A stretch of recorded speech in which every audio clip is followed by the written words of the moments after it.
There is a very big misconception about leg training regarding calisthenics. A lot of people, 99% of athletes, do not believe that you can build solid legs with calisthenics. And I'm here to tell you today that that is absolutely incorrect. So today I got 3 total leg exercises for you. These leg exercises are, in my opinion, the 3 best leg exercises, compounds, plus some isolation to be able to build muscle in your legs. Let's get into the video. First exercise is, and that's one of my favorites, is going to be the elevated Bulgarian split squat. Now, most people think the first thing that they think about when they see this exercise, they think, okay, this is just a traditionally weightlifting exercise. But you gotta understand something about calisthenics. Leg exercises, calisthenics versus weightlifting, are often very, very similar. When you take a look at machines in the gym or advanced leg exercises that use machines and all types of shit, those exercises, yes, are not calisthenics. These are weightlifting exercises. But when you take a look at the barbell squat or the Bulgarian split squat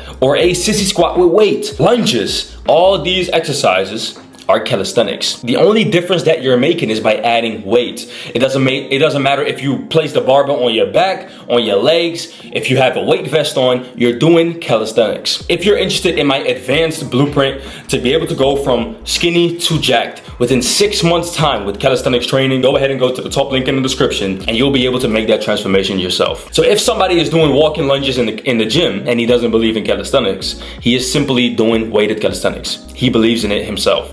So let's get into the first exercise. As I said, elevated Bulgarian split squats. Now this is the best, in my opinion, single leg squat exercise out there if you do not have, for example, too much weight at home to be able to perform barbell squats. The reason why this is such a great substitute is because, first of all, you're gonna be working both legs unilaterally, which increases the strength in both legs evenly instead of always having a lagging leg, because it sounds weird, but I have that. Back when I was doing my barbell squats in the gym with heavy weight, I always felt like my left leg was just doing less than my right leg.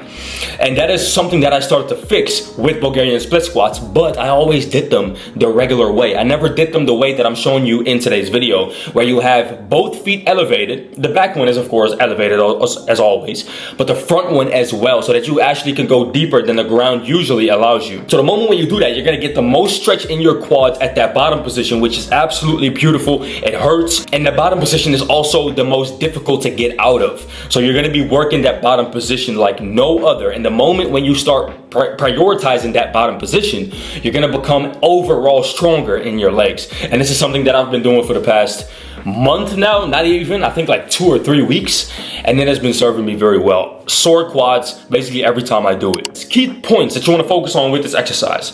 Number 1, always focus on slow and controlled movements. I see people doing this exercise very quick and they're just pumping up the quads. You got to understand, this is just like a squat. You want to be treating it like a squat. Progress with it like a squat. Don't fucking squat like insanely quick. Use a reasonable amount of weight that doesn't allow you to go fast. The moment when you catch yourself doing like quick ass reps, you need to stop yourself and say, okay, this is apparently too light for me because I'm moving way too quickly. Second key point, full range of motion. You're using the deficit for a reason. You're using the elevated surface for a reason. The reason is going deeper. If you're not utilizing that, you're simply not utilizing the full exercise. You're not bringing it to its full potential. So basically, use its full potential. If you're not doing that, again, you'll better off be doing the regular Bulgarian split squat. It saves you more time. The setup time is decreased. You'll get less out of it, but you'll just be doing the regular. If you actually want to see the best progress with this, when it comes to the muscle mass and the strength gains, focus on that deficit version of this exercise. The moment when you start doing this, as I said, the bottom position is going to be a little bit harder, and it's going to be harder to get out of, which strengthens your leg up in a very different way. I want you to be focusing on this exercise for about 6 to 8 reps. This is where I've seen the most ROI, the most return on investment for this exercise. The moment when I caught myself doing higher than like 10 or 12 reps, I realized I started to now shake a little bit when it comes to the balance. My forearms are starting to burn more than my legs when it comes to me holding the dumbbells. And of course, you can fix those things having, for example, one hand holding a post or having straps on your dumbbells, which I totally understand. But if you do not have those things, I want you to go heavier and then lower in reps. Now let's go into the second exercise. And this is also the most reliable exercise and people know it. It's time proven again and again and again for it being one of the best leg exercises out there, and that's just regular walking lunges. Now, I did this exercise in an entire workout, and the sets that I always do with this is just 2. Now, the reason why I just do it with 2 reps is because I go for a lot of steps, a lot of repetitions. I do not like to focus when it comes to this exercise on low reps. And the reason why that is because low reps on lunges doesn't really make sense. When you're doing, for example, 20 steps, that basically meant that you did 10 reps per leg. So if you are gonna be doing 30 steps, which I recommend you to do, you're gonna be getting 15 solid reps per leg. And that is exactly where you want to be sitting at when it comes to walking lunges, especially if the range of motion is limited, which it is because it's limited by the ground. So get it to 15, 30 steps per set, 60 steps in total when it comes to the set. So basically you're going to be doing 60 steps, 1 set and another set, and then you're going to be going to the next exercise. Now, key points with this exercise is do not go too heavy, because when you go too heavy, a lot of times what I see is that the negative is going to be uncontrollable and your knee is going to keep hitting the ground, and that negative is not going to be utilized to its full potential. So in my opinion, if you want to have every single area of this exercise be maximized in its best position for progression, go a little bit lighter and focus on proper quality steps, going for about 30 per set. And listen, you need to be at an RPE of about 9 when you do this. Every single time I'm done with this exercise, I feel like I just need to lay down for like 5 minutes, bro. And the reason why I do that is because this exercise without a high RPE is really not gonna be effective for you. The reason why is because per leg, just like an alternating dumbbell curl, it gets a lot of rest when that other leg is being worked. So you want to be actually going hard on this, bro. This is my belief. This is what I believe, and this is what I've been doing. You want to be going extremely hard on it. If you're not going to be doing that, you're not going to be seeing the best progress, in my opinion, per leg in this exercise. And for all the people who are interested in a real advanced training program, where I'm literally going to be taking you from skinny all the way to jacked with calisthenics, just like I have done, go ahead and go to Jacked by Calisthenics, which is linked in the description. If you want to be really making your real transformation happen in 2025, this is where you should be. A lot of people are already getting started asking questions on a daily. I'm there to actually answer them as well, because I just like to do that. Go ahead and go over there right now, and I'll see you inside. Third exercise, and this is my favorite exercise for legs, and it's isolation, and it's gonna be insane. You've probably never done this before, and it's the ring assisted sissy squat. Now, this exercise, it's also weighted, by the way. This exercise is, in my opinion, almost greater than the leg extension. And the reason why it's almost greater than the leg extension is because you can actually stretch out the quads more than a leg extension. A lot of people focus as much as they can on that squeezed position when it comes to the leg extension. But what most don't know is that the actual squeezed position of a leg extension is actually the least hypertrophic. That bottom position where the legs actually fully stretched is what you want to be utilizing. But in a normal leg extension, you're not going to be able to do that as much as you actually want to, right? With this exercise, you are going to be able to do that, because the top position, the squeeze position, there's not really a lot of squeeze, because you're basically standing straight up. There's not a lot of squeeze. We all stand every day, right? But that bottom position is going to be with the highest tension, the highest stretch possible, and it's going to be actually insanely difficult to get out of the position, which strains your leg to a new extent. In this video that you're seeing right now, I did this leg exercise for the first time ever, and it was literally my favorite leg exercise I have ever done in my life. When it comes to the feeling of it, how my legs felt afterwards.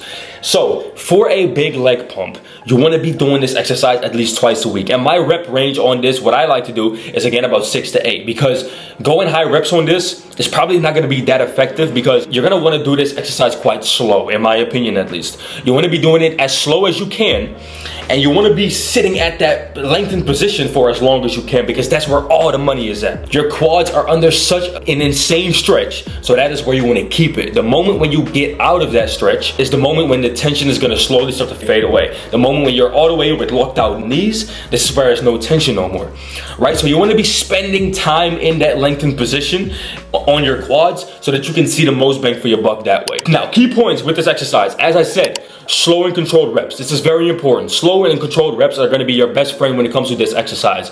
Second thing is actually spending a lot of time in that bottom position. So in my opinion, the best way of doing that is by pausing at that lengthened position. Third thing is that you do not want to be doing high reps because you want to be doing this slow. And if you're going to be doing it slow and for 20 reps, it's going to be taking you 10 minutes to do one set, which is really not going to be effective. It takes a long ass time for you to hit failure. You're probably going to be bored before you actually hit failure, right? So basically you want to be able to balance that out. Instead of doing slow ass reps with lightweight and you're like, bro, what the fuck is this, bro? I can do 30 reps like this fast, or 50.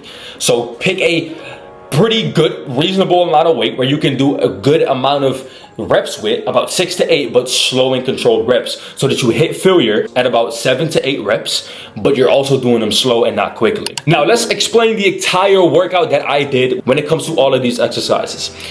My structure went as followed. I first did the Bulgarian split squats. In my opinion, that's the hardest exercise when it comes to the overall strength pattern and the overall weights being used. So that was the most difficult exercise for me. So I did 2 sets all the way to failure, and that's what I like to do on this exercise always. I like to do 2 sets all the way to failure. So first set, I go all the way to failure with a certain weight, the heaviest weight in this case, and then after that I grab a little bit of a lighter weight, so I do a drop set, and then I do it again per leg, and that's basically 1 set. So 1 set, you're gonna go all out and you're gonna hit failure 2 times.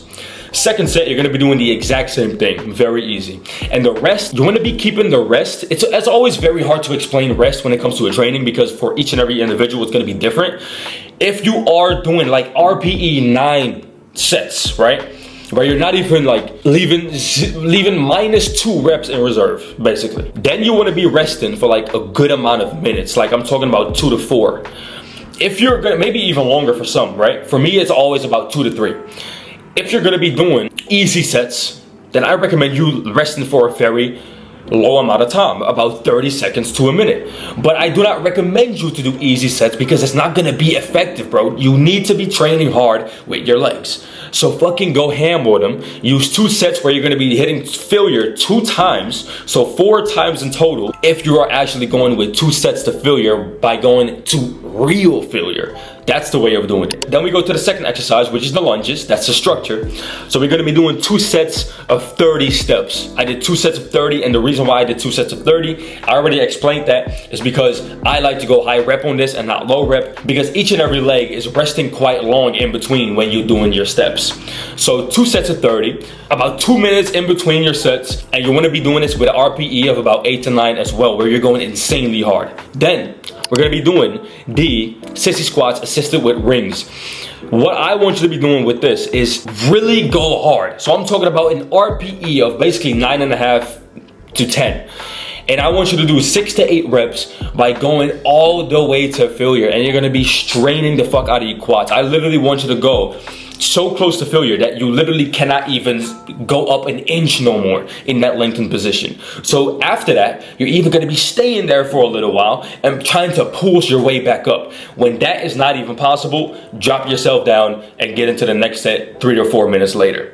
And that is the entire workout. So as you can see, just for quads, and yes, I did do hamstrings, which there's gonna be a hamstring video in the future, but just for quads, we're doing 6 sets. Right? So 2 for the first one, 2 for the second one, 2 for the third one, and that is the structure that I always do for my training. And after that, I get into my hamstrings, also 6 sets, so 12 sets for an entire leg workout, and you want to be doing that shit 2 times a week. So the hamstring workout is going to be uploaded on this channel in the future, which I'm going to be showing you various exercises on that as well. So these exercises will be structured, and some of them already are structured in my Jacked by Calisthenics Blueprint program, where you're going to be taking these exercises, put them in a routine, and go from skinny to jacked with them. If you want to be doing that with your full body, not just legs, but full body, go to the top link in the description, and this is where you're going to be getting those gains. A lot of members are already getting started. If you want to be part of them, go ahead and go right now, and go ahead and chat with them, introduce yourself, ask me some questions in there,